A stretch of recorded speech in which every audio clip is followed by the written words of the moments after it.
করছেন তো সবাই নাকি? হ্যাঁ,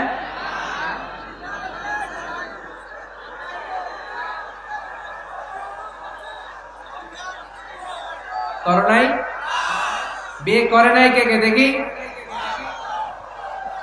হায় হায়, চেয়ারম্যান সাহেব কই? এগুলোর বিয়ে করে দিয়ে এগুলোর আপনার হাতে রেখে গেলাম। এই অবাকা গুলারে মিলাই দিয়েন। বসেন। এই অবিবাহিতদের দুঃখ জ্বালা কেউ বুঝতে চায় না, ঠিক কিনা? বিয়ে করে ফেলবা। বিয়ে করলে নেয়ামত বাড়ায় দেয় কে? দারিদ্রতা থাকলে ধনাঢ্যতা দিয়ে দেয় কে?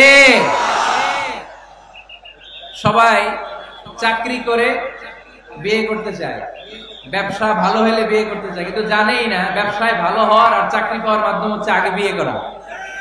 আগে কি করা? স্বাধীনতার স্থপতি বঙ্গবন্ধু শেখ মুজিবুর রহমান 18 বছর বয়সে বিয়ে করছে। কত বছর বয়সে? এক বর্ণনা দেখলাম 14, আর এক বর্ণনা দেখলাম 18। কাজী নজরুল ইসলাম অল্প বয়সে বিয়ে করছে। মহাত্মা গান্ধী অল্প বছর বয়সে বিয়ে করছে। শেক্সপিয়ার ছোট থাকতে বিয়ে করে ফেলছে। তো এরা এই যে আগে বিয়ে করছে, এতে সফল হইতে কোনো সমস্যা হয়েছে? কথা বলেন না কেন? বঙ্গবন্ধু শেখ মুজিবুর রহমান উনি কি সফল রাষ্ট্রনায়ক নন? কাজী নজরুল ইসলাম সফল কবি নন? তো এদের আগে বিয়ে করা তো এদের সফলতা ঠেকায় রাখতে পারে নাই। এরা আগে বিয়ে করে সফল হয়েছে, কিন্তু আমরা সফল হয়ে তারপরে বিয়ের পিড়িতে বসতে চাই, ঠিক কিনা? ঝামেলাটা এইখানে।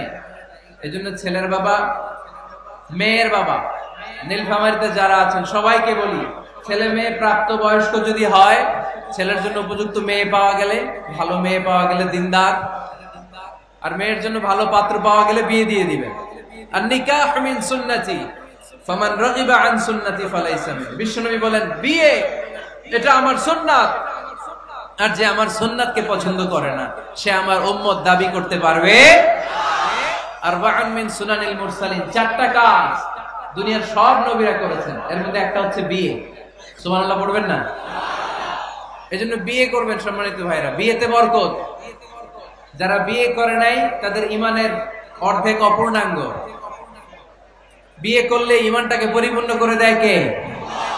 তো যারা হাত তুলছে এদেরকে আল্লাহ রূপবতী, গুণবতী, নেককার, ভদ্র স্ত্রী দিয়ে আল্লাহ ধন্য করুক। আমরা পড়ি আমিন।